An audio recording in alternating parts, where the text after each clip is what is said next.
Welcome back, Tiger fans, to Rock M Radio's football podcast. I'm Nate Edwards. That's Nathan Hurst. This is Before the Box Score.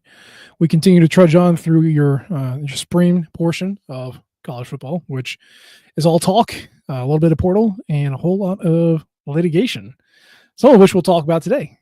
Nathan Hurst, how you doing? I'm doing all right. Yeah, we're making it through. It's May 28th.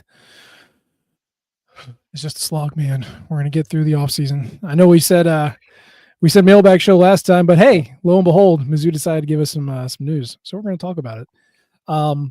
Let's start with the coaching side, because this one was a little bit of a surprise. And Al Davis, the defensive line coach, like if you think of the org chart, you had David Blackwell as the inside defensive line, you had Brian Early as the outside defensive line, the edge rushers, and then Al Davis was kind of managing both of those.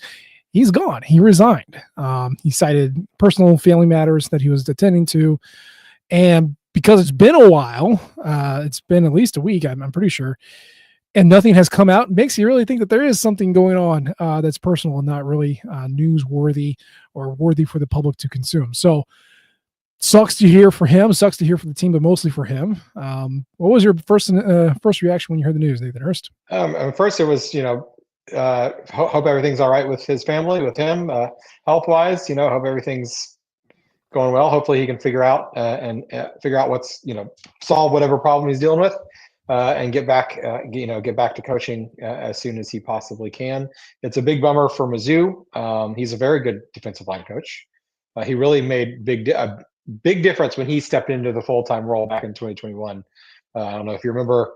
I'm sure you do. I'm sure our listeners do. How horrible the not just the defensive line, but really the entire defense was the first half of the year in 2021, and they, to the point where they fired the defensive line coach and replaced him with Al Davis. Suddenly, it got better. Now, was it perfect in 2021? No, but there was marked improvement. Just about the same time that they moved on from, I believe it was Jethro Franklin at the time, to Al Davis. There was an improvement, and it seems like since then the defensive line has been good to not, if not good, very good under his rule, and that's going to be a loss. He seemed like a good recruiter. It seemed like we lost a good commitment because he left. And if not directly because, I'm sure it played a big role in losing Anthony Kennedy, who was a four-star defensive lineman who had decommitted shortly after the resignation was announced. So that's a bummer as well. But he's a good recruiter, good developer of talent, and it's going to be a loss. Yeah. I mean, it's one of those things where, like, there's certain position coaches where you don't really think about the guy all that much. Maybe the quarterback coach. Maybe like Missouri fans know the running back coach just because there's been a string of excellent running backs who've gotten into the NFL, and his name is Curtis Looper, and he rules. But you think about it like your cornerbacks coach or like just general defensive backs coaches. Sometimes if your defensive line coach isn't all that great, we all knew Craig Kuligowski growing up, but that's because he was the man. You just get these coaches that you sometimes forget about or you don't think about too much. Linebackers, a lot of times you don't know that one. Whether you did or you didn't, you should know Al Davis. Yeah, he was very good, and he was just an analyst. He had been working his way up the coaching ranks. He certainly wasn't just some guy they pulled off the street. But his responsibilities were mostly, I'll say with a wink and a nod, mostly cutting tape and scouting for future opponents. And he steps in, and the defensive line figures it out with him. And I will tell you at the time, and I'll tell you now, that I believe that Steve Wilkes and Jethro Franklin were excellent coaches. I just think that they were better as NFL guys who did not have to teach as much. It was more scheme. It was more strategy. It was more tactics. I don't really think they had the teaching hat that they could put on very easily, or maybe they weren't as effective communicators as other college coaches were, because boy, Al Davis knew it and he could communicate it and he could figure it out. So like you think about Al Davis's reign, you have Isaiah McGuire. You have Darius Robinson. You got Johnny Walker Jr. You got Jaden Jernigan. You got Reelus George. You got Josh Landry, Christian Williams, Chris McClellan now. And really, for all those wins, salvaging the 2021 defense was probably his greatest achievement. And he took it from total shit to, yeah, like you said, fine. Just fine. But it was such a marked improvement it was so noticeable that I don't know if you remember this. Steve Wilkes was going to come back for a second year. He didn't get fired. He was going to come back for a second year as Missouri's defensive coach or coordinator. Now, they had to bring in a safeties coach named Blake Baker, and then Steve Wilkes took the Carolina Panthers job, and that's when Blake got promoted to the DC chair. But it was not going to happen that way. He was just going to be a safeties coach. So that's how good Al Davis was. He made a big enough improvement that Steve Wilkes did not get fired. And to me, like that's a huge accomplishment because halfway through the year, it didn't look like Steve was going to come back and join Jethro on the unemployment line. Yeah, I mean, it was rough, and it got better. It didn't get amazing. It wasn't amazing by the end of the year, but the market line pre Al Davis, post Al Davis was clear, and it continued on into 2022, into 2023, into 2024. Those units were always some of the strongest on the defense, the ones that he led. Yeah, and like if you think of it from a Havoc standpoint, because we know Blake Baker loved his Havoc, and we thought Corey Batoon was going to as well, but maybe not so much last year. The point is, past years, ever since Al Davis took over, defensive line has been 1 or 2 in Havoc as far as the team goes. Last year, they were the #1 Havoc generator on the Missouri's defense. Now, you got to think back, like Ennis Rakestraw and Chris Abrams-Drain were swatting away, a billion passes a year. So they had a lot more Havoc numbers or better Havoc numbers than the defensive line did. But still, that was where a lot of the Havoc engine generated from pressure and from stopping the run. That was Al Davis. Those were his guys. And now he's gone. And so, there's plenty of other capable defensive line coaches out there, but it sucks to see this guy go. And obviously it sucks to see these circumstances be the thing that takes him away from the job. So I'm with you. Hopefully everything is good with the Davis clan, and they can figure it out. And so Mizzou moves on, and David Blackwell gets called up to be the defensive line coach. If you don't know that name, he was an analyst for a couple of years. He got, once they expanded, you could have more coaches on the field than you used to. That's when Blackwell got the official designation as the interior defensive line coach. Now he's filling in for Al Davis as just defensive line coach with Brian Early still on the edge. So I can't tell you a thing about David Blackwell. Obviously, he inherited pretty good defensive tackle situation last year. Returns a pretty good defensive tackle situation this year.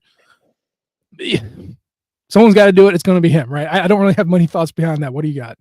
Yeah, I mean, he's a relative unknown just because he hasn't been a position coach for very long.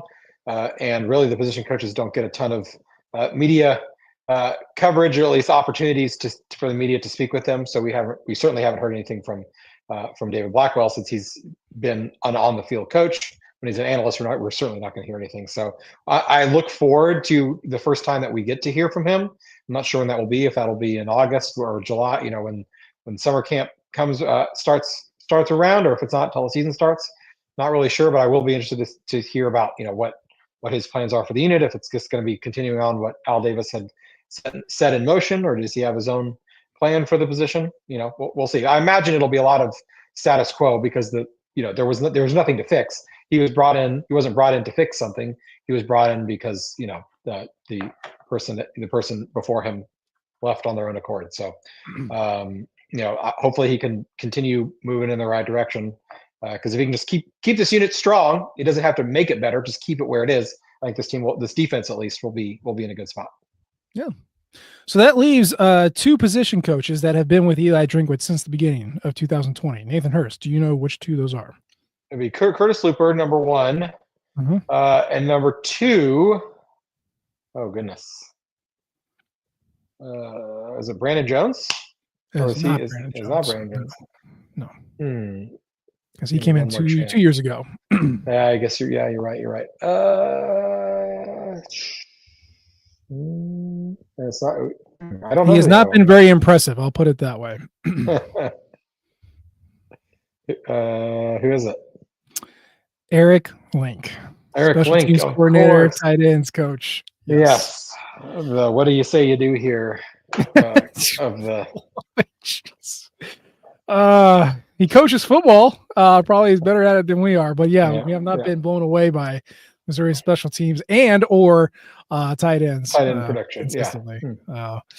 But those are the two that have stuck with him since the beginning. And of course, of those two, I like Curtis Looper a lot, and I appreciate Eric Link's offerings for what he does on this staff. But just as a quick rundown of where we are from the coaching roster, obviously the head man is still Eli Drinkwitz. The offensive coordinator is Kirby Moore for the third consecutive year.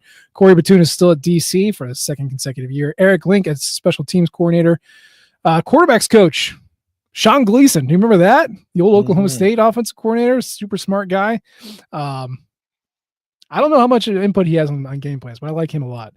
Curtis Looper at running backs. Wide receivers is the man, Jacob Peeler, our man with the bag. Durham Cato is currently the tight ends coach, at least in name anyway. Brandon Jones, as you've mentioned, offensive line. Defensive line is now David Blackwell. On the edge, you have Brian Early, who will be in his second year as the edge coach. And then for the first time in a long time, the linebackers coach, new guy, Derek Nicholson, is going to be heading up that position group. And then you round that out with Al Pogue at cornerbacks, and then Jake Yoro as safeties coach. So now you can, if you didn't know any of those guys, now you do. I'm sure there's going to be more movement after this year, but at least you got some names to put to it. Can I say I'm surprised Kirby Moore's still here? I thought he was going to go join his brother, and then that kind of fizzled out to nothing. Do people still like him?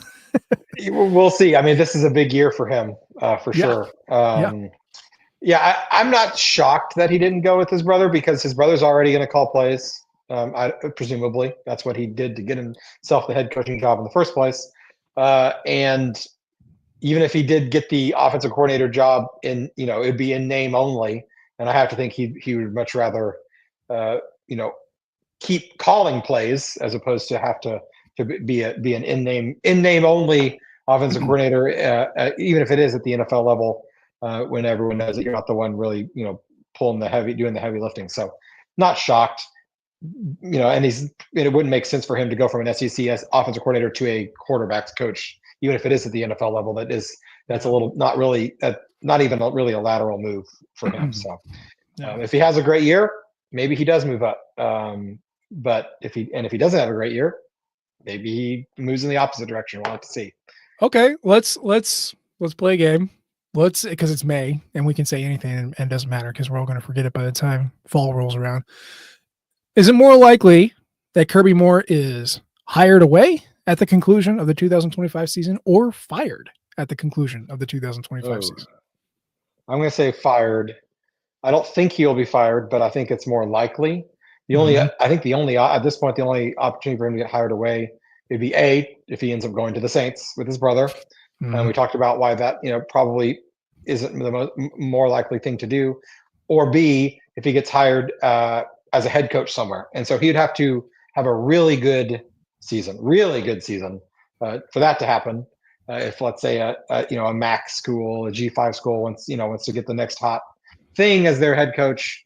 And even then that might be unlikely because you're not seeing a whole lot of ICC offensive coordinators to G5 school head coaches these days. A lot of times it's the opposite direction, just based on the amount of money that they make. And so I'm gonna go with the first one there.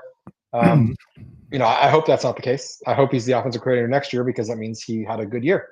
We'll have to see. Yeah, I mean, other than it's always safer to assume someone's going to get fired. I agree. I do think he's more likely to be fired because I think this offense is going to stink. I've said it before. I'll say it again. There's just way too many new pieces. I know that there's a lot of skill sets that translate over really well. And I think this offense is going to be really good next year when everybody's had a season to, kind of acclimate. But we're going to be relying on a lot of first year guys to step up and be those guys. And it's portal guys too, not just like backups, or at least it's projected to be portal guys. Maybe some younger guys surprise us, but we've seen time and time again across the country, portal players in year one are not very good, or they have not. Most of them have not peaked. They have not reached their ceiling in year one. They find it in year two, and so you're going to be expecting a lot of year one transfer portal players to step up and replicate an offense that was pretty good last year, and now you're going to have to replicate that with a bunch of new guys. I don't see it, and I could be wrong, but just sitting here, that's where I'm at right now. So I think he's more likely to be fired, just personally. Yeah, it's going to. We'll have plenty of time to talk about it and about what this offense needs to do to be successful. But it's to be successful. I agree with you that they're probably not going to look like what we're used to them being like. But I think if they were going to be successful in a way that leads to the team winning games, which really ultimately all that matters, they're going to have to be a very much a ball control offense, a hold on to the ball, which is something that they did really good last year, but they did that with very different players. Probably to a degree that we didn't like, but they're gonna have to do that on purpose and do it to success, because this isn't going to be a big play offense. It's going to have to be a hold on to the ball, run the clock down, get points when you have an opportunity to get points, and let the defense pick you up on the other end. So if they can operate that same game plan they did last year in the same way they did this year, which I feel better about them doing than them trying to replicate or duplicate some sort of high flying, throw it all over the field, downfield 80 yards. That I would feel really badly about them trying to replicate. But if they can do what they did last year, got running back talent, good running backs, or quarterback who's mobile, some talented, if not super experienced receivers, it's possible. We'll have to see. It would be great to see. Get creative. And that's something that we didn't seem like we really saw much of from Kirby Moore last year.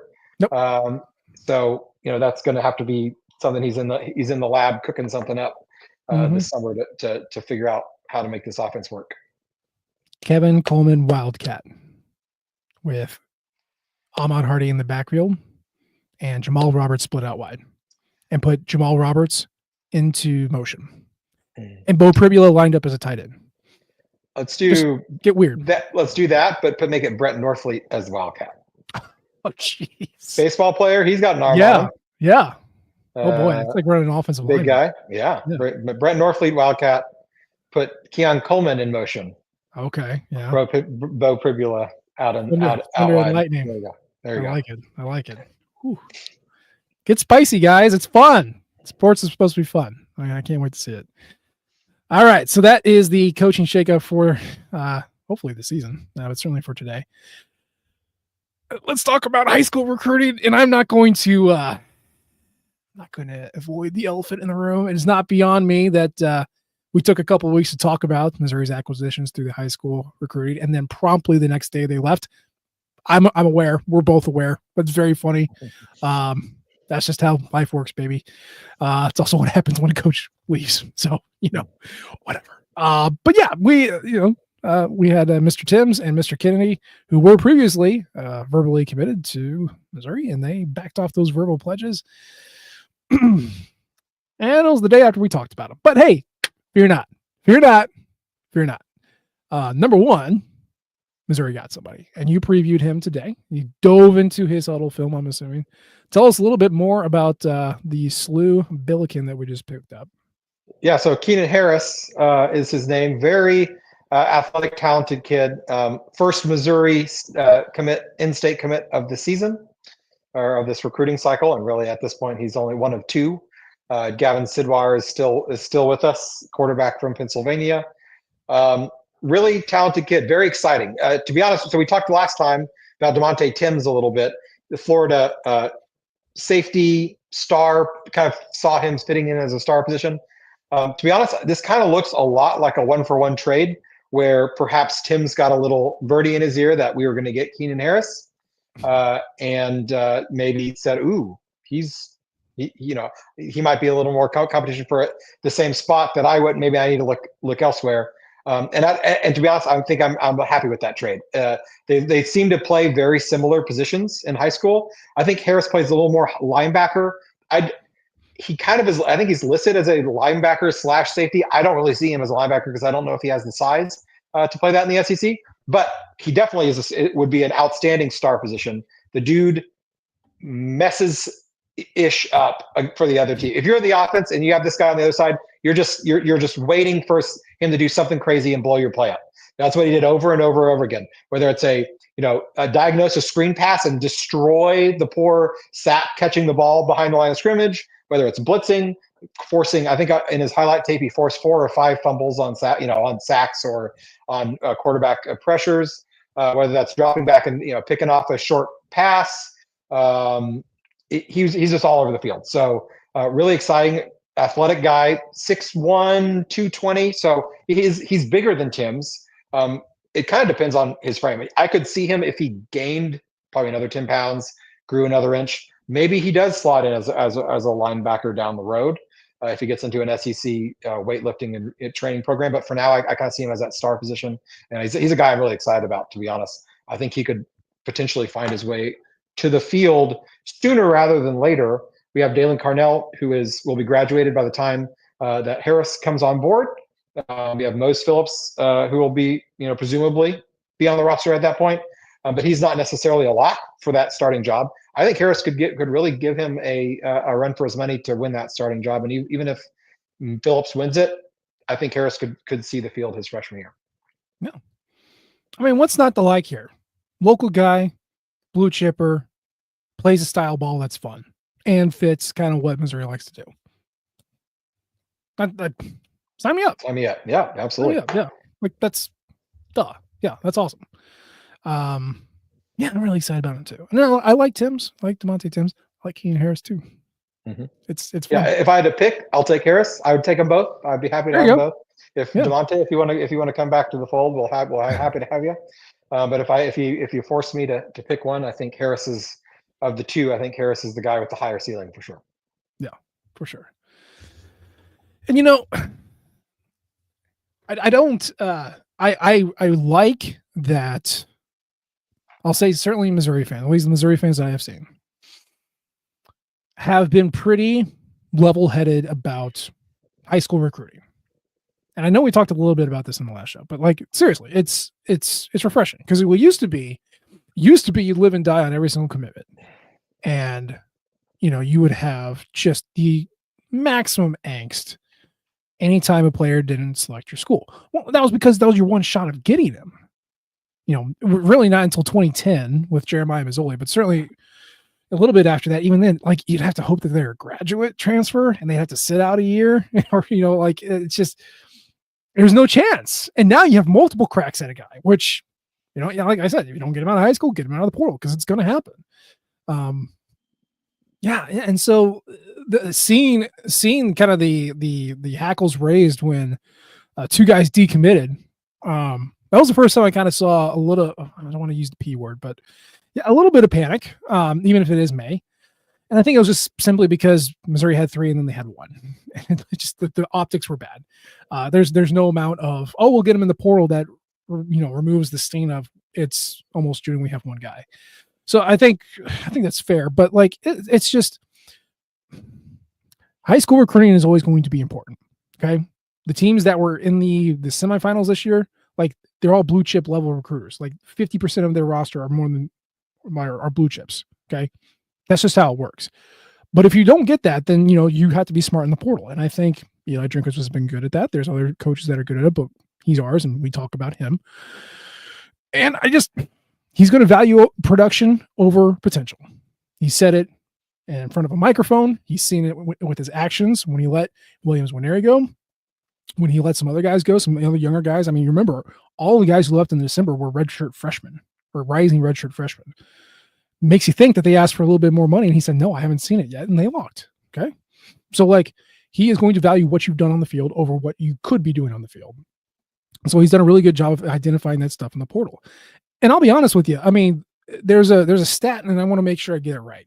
I saw it on Twitter the other day, excuse me. And I had to say something because it hit with what Eli Drinkwitz has been saying. So this is from Shihan Jiraiya.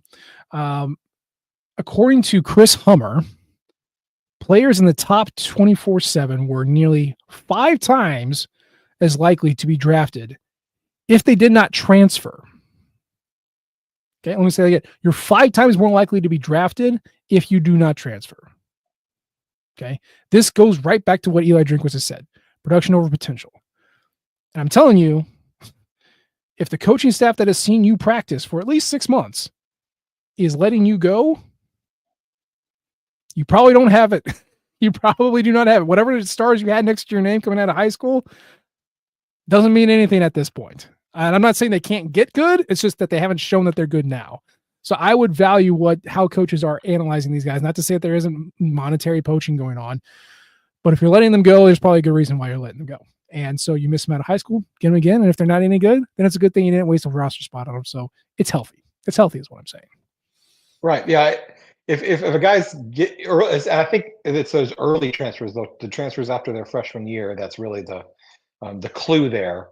Now, if it's a guy that is 2 or 3 years in, has played some, and then moves on, that's more likely that's because either they have a clash with the coach, personality wise, or they're looking for a different situation for more money, or whatever that may be. But if the guys that leave after the freshman year, those are the ones where there's a big blinking red light saying this guy he may not be what we thought he was coming out.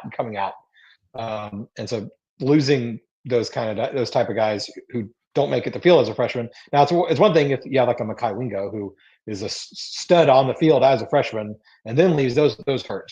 But guys who don't see the field and then leave, then it's like, oh, there's a reason. I think there's definitely a reason that they didn't see the field and then that they left. But let's to your point. How many starters has Missouri lost in the transfer portal? I can think of 2 big ones, and after that, it's a lot harder. You got Mekhi Wingo, you got Dominic Lovett, and then after that, it's let's start it. Let's start in 2020 because I tracked this thing because I'm a crazy person. You didn't really lose any starters in the 2019 or 2020 portal. Okay. In 2020, 2021, you lost Jalen Knox, you lost Trey Williams, and you lost Markel Lutzy. Yeah. Okay. And Trey Williams was a starter. Yes. Jalen Knox was a starter, and I guess Markel Lutzy was more rotational player. All right, let's call that 2 starters: Jalen Knox and Trey Williams. Yeah. Jack Buford didn't start. Dom Jacinto did not start. Yeah, that's it. So for the 21-22 portal, you lost Daniel Parker Jr., Mekhi Wingo, Connor Bazelak, and Jatorian Hansford. But he was kind of getting pushed out. Yeah, and Bazelak was, getting pushed out too. Yeah, also that. But let's say he was a starter, okay? 22-23, you lost Dom Lovett. You lost Luke Griffin, Trajan Jeffcoat. He was a starter. And I think that's it. Oh, Towski Dove, 10. Oh, and Hiron White, crap, 11. Okay. And then 23-24, you lost no starters. Yeah. 24-25, you lost no starters. Yeah. So Think about that list. Like even if those are, there are more starters than I could think of. The ones that actually hurt, where we felt those losses the next year, it'd be Lovett. It would be Wingo, as we said. I wouldn't say necessarily Bazelak, other than Cook got hurt that next year, and we didn't have much of a depth behind him. So I guess in that sense, it hurt to lose Bazelak. Maybe Trajan Jeffcoat, maybe. But even then, he didn't really do anything the next year. I guess Trey Williams, because he went on to have a great year the next year for Arkansas, even though Missouri, he really didn't do much before that. So maybe we'll call it 5 of those 12, 13, 14 guys you listed off. 5 of those actually were felt negatively on the next year's roster. Yeah. So 5 out of 11, about half. You lose 11 stars and half of them really hurt you. And let's not ignore, I know there's context. You can wave this away. Daniel Parker Jr. probably got pushed out. Connor Bazelak definitely got pushed out. A lot of, the ones we mentioned, like, okay, sure. Yes. Point in the matter stands. You lost 11 starters in the portal over 5 years. So basically 2 a year, and really only 5 of them really hurt you. And even then, you just won 21 games in 2 years. So did it really hurt? Did it really hurt? That's good. I think my point here is that they invest in the guys that can play well. They invest in them 100%. They keep them here. Obviously, they lost a bidding war with Dom Lovett, and they had a Luther Burden at home already. So, you're fine. Okay. They're not losing much there. You had Brady Cook, who was ready to step up for Bazelak. DPJ, it's nice to have an experienced tight end, but really haven't been using tight ends a whole lot in the Missouri offense, especially when Drinkwitz was calling plays. So yeah, it's really good. And I think it just shows that this staff knows who they want, knows who can contribute positively, and keeps them. And then if they don't think that's going to be the case, they let them go. So even if Williams Nwaneri goes on to be a stud at Nebraska, okay, he wasn't doing that here. And if he wants to open up contract negotiations after 1 year of a sack and a half, make your money when you can, man, but also understand that people are going to push back and say, well, we haven't seen it yet, especially for this coach. So I'm okay with it. I think Eli Drinkwitz wins in the portal. And I think he's one of the best recruiters. I think he's the best recruiter Missouri's ever had. He's probably, given the school and the context, he's probably one of the top recruiters in the country. Top 5, probably. And we're just very lucky to have him because we've never seen something like this before in Missouri. And not only that, but he's adapted so well into a world that's been really unpaved before. I want to commend him and his staff really because I think they do great. Yeah, I mean, I think the biggest point is that last one you just made, the ability to adapt. He came in and showed he had the acumen to bring in 4-star guys pretty early on in his tenure. But as soon as the NIL became a thing, the transfer portal became a thing, and it was clear that the tides were changing and shifting in terms of where it's important to invest resources in. He and his staff kind of led the pack in terms of the whole country in terms of where to invest those resources. When to focus time and resources on high schoolers, when to focus on transfer portal guys, and when to kind of cut bait on guys that and not try to throw more money at somebody that may or may not end up being what you hope he was. And if he wants to go somewhere else and be great, good for him. But he wasn't that here, as you said. So yeah, the ability to adapt, to change, to see where things are going and kind of lead that pack and be even on ahead of the game in a lot of ways. I think that was the case more in 2022, 2023. But teams have had to catch up, and they are, and now it's where do we find the next angle? And it seems like the production over potential mantra that he's been kind of preaching the last 6 months or so, that seems to be the next edge that he's grabbing onto. Yeah, for sure. So good job, Eli. Okay, let's wrap this up with playoff because that's how we wrapped it up last time too. But they just keep changing stuff. They keep talking about stuff. I can't wait for when changes are going to stop. I don't know if they ever will, but I just give us 5 years of status quo. That's all I'm asking for. Just so I know what it's like. World with no COVID seniors. A world where we have established what the transfer number is, when the portal is going to be, what the playoffs going to be. Just give me 5 years of it so I can understand what it is and appreciate it. But that's beside the point. We're talking playoff again because after the ludicrous release from a couple of weeks ago, when they're talking about the Big Ten and the SEC having 4 auto bids each, no matter what, we're now kind of in a more logical, more gamesmanshipy, more reasonable discussion about what this playoff can be. Currently, we're calling this, what are we calling this? The 5+11 model. And Greg Sankey talked about this in Destin, if I remember correctly. Basically, it's saying, you've got a 16-team playoff. Okay. It's going to include the 5 highest-ranked conference champions and then 11 at-large bids that sprinkle in from there. Oh, my God, a reasonable request. This seems like a very normal playoff. I know we can't just stop it there. We can't rubber stamp it, but Hurst, what are your thoughts on this? Yeah, I mean, that's the most obvious one from the beginning. Yeah. The 4 Power 4 conference champions, the highest-ranked G5 champion, then let the rest of the chips fall where they may. That's the most equitable, the most merit-based, I think, earn your way in. And now you get into quibbling about details about how many conference games each conference needs to have and all that stuff to make all the schedules as equitable. They're never going to be equitable because that's just the way college football is and has always been, and that's fine. But this is the best possible way to do it. Will it end up being that way? ultimately in the long run, I don't think so. I think the money will be the siren call of the Big 12 of the Big 10, excuse me, and the SEC might push them to want more, to grab more, because I think they kind of have the leverage at this point. But I hope they don't. I hope it sticks with 5-11, because that once again makes way too much sense. It's way too logical, way too fair, and we don't live in a logical or fair society. It seems like. Yeah. Well, I mean, this is close, and this is a huge step in the right direction. It just, I mean, think of it this way. So last year, let's take last year for example.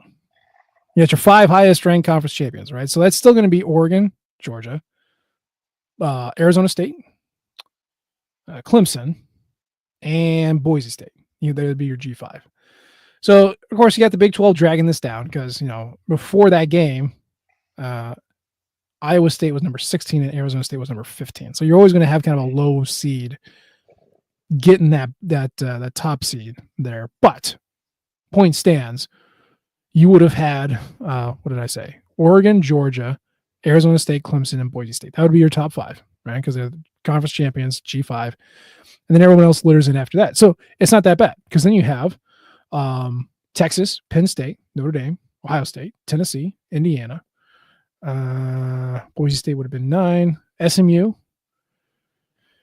and I guess you would have had Alabama in there, right? Yeah, 11. Mm-hmm. Yeah, okay. I mean, that's not bad. That's not bad at all. That's what it should have been to be ultimately last year. I mean, it would have forced Penn State to play. Well, they would have gotten a bye, I think, but they would have had to play a tougher playoff schedule than what they got. So they probably would not have gotten that far. They wouldn't have gotten to play Boise. Right. They would not have had to play Boise. No. Oregon would not have had to play Ohio State in their first game, which it's really tough to beat a team twice in 1 year. And also that team, Ohio State, was really freaking good unless they played Michigan. So yeah, I mean that Oregon was not rewarded for their season, right? Because they had to play a super hot Ohio State that had just basically taken a victory lap the week before. So this makes a lot more sense. More equitable rewards, conference championships still, which is important, but it also gets everybody else in who should be getting in. You got the rest of the season to get into the top, 11th seeds that are going to be taken. Yeah, you're going to have some upsets just like you do in the basketball tournament, where a lower seed like beats the top seed and then steals that spot, and then do they get in? Do they get out? All that fun discussion. But like it's too good. That's too good. Like you said, it makes too much sense, so it's not going to be taken. But they're just going to keep messing with the guys. I just stop. Just stop. This makes a lot of sense. You don't need to discuss it any further and make it happen. And I'm very excited about that. I guess what would this be your ideal? Like if you had to create a playoff in your mind, just think about all the playoffs that you know. How would you construct your X seed playoff? Would it be 16? Would it be 14, 12, 8? What's your ideal playoff? And then how do you reward top seeds? It would be 16. I think that's the number. I wouldn't go any bigger than that because then you start talking about the number of games. It gets ridiculous. 16 is fine. That way you don't have to do buys or any of that stuff. 16 teams, 5 champions, 11 at large. Home games, the first 2 rounds. The higher seed gets a home game the first 2 rounds. I would also reseed it after the first round. That way, you're not. It always is giving the higher seed that second home game, and you're not. If let's say a 15 seed beats a 2 seed, and then the 7 seed, or then like the 7 seed beats the 10 seed or whatever, that the 7 doesn't get to play the 15. That 1 seed who just beat the 16, they would then get to be play the 15 seed. You just re-rank them, if that makes sense. So whoever's the 15 would be the the worst seeded team. They would then play the highest seeded team left in the tournament. And now that's something a hill I'm not necessarily willing to die on, but that's how I would do it, where it gets reseeded at least for the first 2 rounds. That way, the higher seeded, the top seeded team is always going to be assured a home game, as opposed to let's say the 4 seed has to go on the road, or the 5 seed has to go on the road at the 4 seed. But if they reseeded it, they would get to play, instead of playing at the 4 seed, they would get to play at home against the 13 seed or whatever. And then the 4 seed wouldn't have to play the 5 seed; they'd play the next lower team, the 14 seed or whatever that may be. It just shifts the whole thing, whole thing down. So that's how I would do it in my perfect world. But once again, I'm fine with keeping it the same too. What playoffs reseed? Do they all do it? I think NHL reseeds. I want to say that they do, but beyond that, it's not. It's certainly no college tournaments. Yeah. In any of the sports, they don't do that. I think. Well, the NFL does. The NFL reseeds too. Oh, they do? Yeah. Based on who wins that first round. It's only that after the first round that they do it. That way the 1 seed who gets the bye always is going to be playing the lowest possible seed of who's left. Interesting. I don't know. Well, I don't know. But that'd be fun. It'd be fun. It'd be different. I'm also, I'd be willing to give that up if it gave us the straight 1 through 16, 11 at larges. That's the big thing here. And the home games at home, first 2 rounds, home games. I ultimately don't really care who gets the home games as long as they're on campus and not having a round of 8 in the Sun Bowl, or it'd probably be Dallas and Atlanta and Phoenix, like all these other random games are that no one